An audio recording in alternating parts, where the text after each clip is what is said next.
दोस्तों, आज मैं आपको सुनाने जा रही हूँ अपनी ही लिखी हुई एक कहानी जिसका नाम है ये कैसी नाराज़गी। जनवरी की सर्द रातें ढेर सारा सन्नाटा साथ लाई थीं। सर्दियों की रातों की यही तो खास बात होती है। रात होते ही ना परिंदे नज़र आते हैं और ना ही इंसान। रात के 11 बज रहे थे। सारा काम निपटा कर मैं बिस्तर पे निढाल लेट गई। बगल में लेटी हुई मेरी 10 साल की बेटी नाज बड़े सुकून से सो रही थी।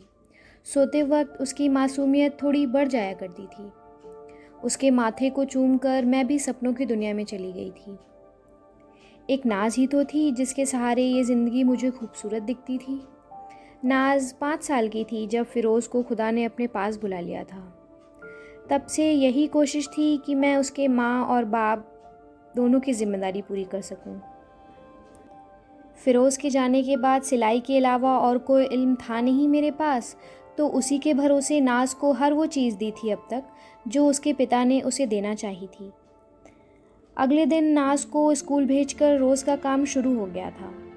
2 कमरे के घर में एक कमरे में मेरी सिलाई की मशीन, बेतरतीबी से फैलाई हुई साड़ियाँ और रंग बिरंगे कपड़ों का ढेर रहता था।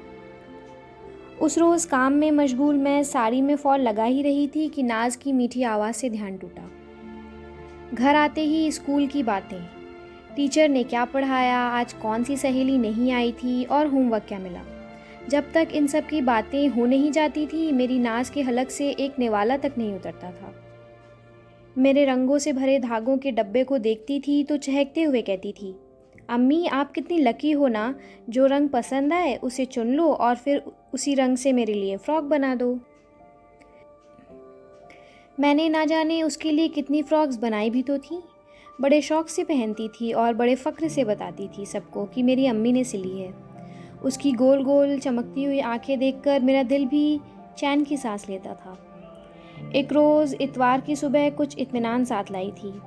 नाज स्कूल का होमवर्क कर रही थी और मैं रसोई में उसके फेवरेट राजमा चावल बना रही थी कि तभी नाज आई और बोली, अम्मी मुझे फाइनल एग्ज़ाम्स के बाद इस स्कूल में नहीं पढ़ना। वो डॉक्टर अंकल की बेटी है ना सोनाली, मुझे उसके साथ उसके स्कूल में पढ़ना है। मैंने दुलारते हुए उससे कहा, लेकिन क्यों बेटा, ये स्कूल तो कितना अच्छा है, आप ही तो बताते थे। नहीं, पार्क में सब कहते हैं नाज गरीबों के स्कूल में पढ़ती है, मुझे नहीं जाना उस स्कूल में अब, वो रुंधे हुए गले से बोली। उसकी बातें सुनकर मैं सन्न रह गई थी। हमारे समाज में ये कैसी बातें इन नन्ही जानों को सिखाई जा रही थी। मैं कुछ नहीं बोली। अगले 3-4 दिन नाज की बेरुखी देखकर मेरा दिल भी बैठा जा रहा था। नन्ही सी बच्ची के मन में ये कैसी नाराज़गी पनप रही थी।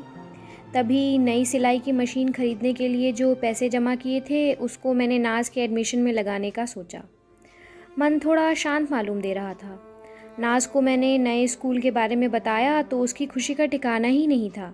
चहकते हुए मेरे गले से लग गई और बोली, यू आर द बेस्ट अम्मी। मेरे मन में भी सुकून था मगर डर भी था कि एक ज़िद तो पूरी कर दी मगर आगे वो कोई बड़ी गलती करेगी या कोई ज़िद करेगी तो क्या करूँगी मैं। मगर नाज की खुशी के आगे ये ख्याल कहाँ टिकने वाला था। कुछ ही दिनों बाद नाज नए स्कूल जाने लगी थी। वहाँ की बातें और वहाँ के दोस्तों की बातें बताते थकती नहीं थी वो। आर्थिक ज़रूरतों के चलते मैंने भी अब ज़्यादा काम लेना शुरू कर दिया था। स्कूल की फ़ीस भी ज़्यादा थी और बढ़ती उम्र से गुज़रती मेरी नाज के शौक़ भी। माँ और बाप दोनों के फ़र्ज़ अदा करने में दिन कब गुज़र जाता था पता ही नहीं चलता था। उस रोज़ ब्लाउज़ पीस के बॉर्डर में गोटा लगा रही थी कि तभी नाज मेरे पास आई और तल्ख़ आवाज़ में बोली, आप ये सिलाई के काम को छोड़ क्यों नहीं देती अम्मी। मैं बिना कुछ प्रतिक्रिया किए काम में लगी रही। उसने फिर कहा, आप कुछ और काम भी तो कर सकती हैं ना अम्मी, मेरे फ्रेंड्स के माँ पापा की तरह। आपको पता है मेरे सारे फ्रेंड्स के माँ पापा डॉक्टर, लॉयर, टीचर या कुछ और हैं। मैंने उसकी तरफ नज़र भर कर देखा और मुस्कुराने लगी, फिर काम में मशगूल हो गई।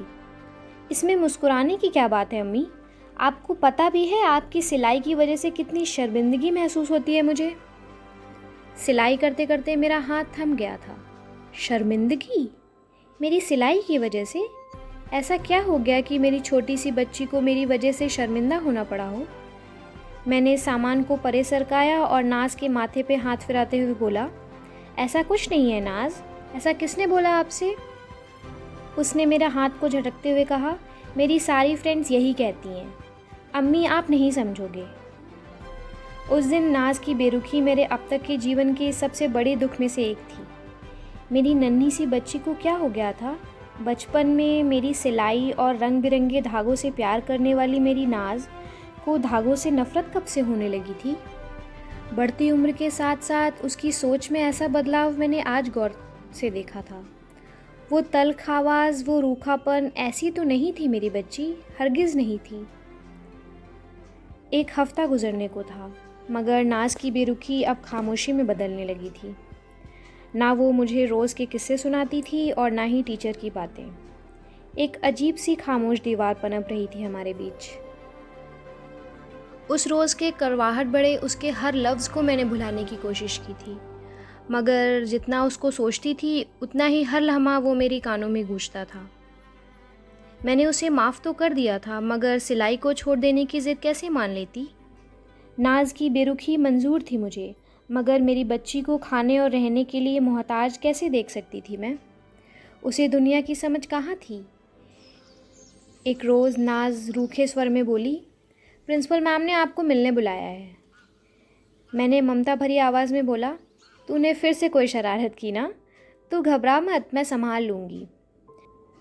आपसे अपनी बेटी की खुशियाँ तो संभल नहीं रही। आपको पता है मेरी सारी फ्रेंड्स डिज़ाइनर ड्रेसेस पहनती हैं और अपना बर्थडे भी होटल्स में सेलिब्रेट करती हैं। मैंने फिर बोला, हाँ इस बार तेरा बर्थडे भी होटल में होगा, बस इस महीने ऑर्डर मिल जाएं अच्छे तो। आप स्कूल में अपनी सिलाई की बातें ना लेकर बैठ जाना प्लीज़। उसने तल्ख़ आवाज़ में बोला और चली गई। मेरी नाज इतनी बड़ी कब हो गई थी कि मुझसे इस तरह बात करने लगी? इतनी छोटी तो वो भी नहीं थी ना कि घर की ज़रूरतों को ना समझे। स्कूल में प्रिंसिपल ने कुछ ऑर्डर्स दिए थे प्राइमरी स्टूडेंट्स के फंक्शन की ड्रेसेस के। मैंने नाज को कुछ नहीं बताया। मौका अच्छा था, उसका बर्थडे होटल में सेलिब्रेट करने के लिए पैसों का बंदोबस्त हो गया था। करीब 2 हफ्ते बीत चुके थे। मैंने ऑर्डर पूरा करके स्कूल पहुंचा भी दिया था। उस रोज़ सिर दर्द की वजह से मैंने दवाई ली और 1-2 ऑर्डर निपटाने में बिजी हो गई। काम ख़त्म हुआ तो मैंने कुर्सी पर सिर टिका लिया। एकदम से नाज के हाथों का स्पर्श माथे पे महसूस हुआ। मैं कुछ बोलती ही कि वो बोली, मुझे माफ़ कर दीजिए अम्मी, मेरा बर्ताव बिल्कुल गलत था। आज पूरे स्कूल के सामने आपका नेम अनाउंस हुआ और सबने आपकी बहुत तारीफ़ की और मुझे भी रियलाइज़ हुआ कि मैं कितनी लकी हूँ आपको पाकर। उसकी सिसकियाँ सुनते ही मेरे आंसू भी कहाँ रुके थे। अपनी बच्ची को इस कदर देखकर दिल पसीज गया था। उसको पास बुलाकर उस रोज़ मैंने उसे गले से लगा लिया था। उस रोज़ माँ बेटी ने खूब आंसू जो बहाए थे। बस इतनी सी थी ये कहानी।